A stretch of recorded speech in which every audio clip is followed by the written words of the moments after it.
ई ह अपन देसिला लिट्टी गांव में जो छनाला एकदम देसी घी में छनाइल बा। ई आलू के टमाटर के चोखा है ने टमाटर लहसुन मरचा पका के चटनी है ने धनिया मरचा के पकावल चटनी अपना माटी के सुगंध वाला चीज बनैले बानी सन। देसी लिट्टी देसिला कराइल बा चोखा आलू के टमाटर के और चटनी बनल बा टमाटर मरचा लहसुन के पकावल।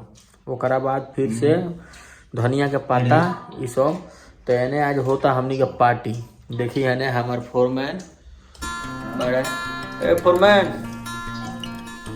ये हमार फोरमैन हम हमार जानो जीगर तमन्ना ये राहुल भी अभी बड़ी माने लगे राहुल भी के मजा ले रहा बड़ा। चटनी धनिया मरचा के पकावल चटनी एकदम देसी जुगाड़ आज हमनी के विदेश में खाता नहीं सन दुबई में है। देखी ले कितना मजा बा दुबई के जिंदगी में। चोखा देसिला चोखा आलू के टमाटर के मरचा के सारा आइटम मिला के बनावल बा। तो बताइए लोग कैसा लागो था।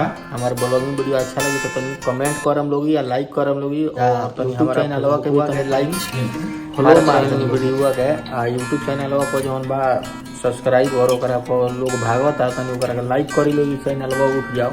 धन्यवाद। फिर हम चल तनी खाए।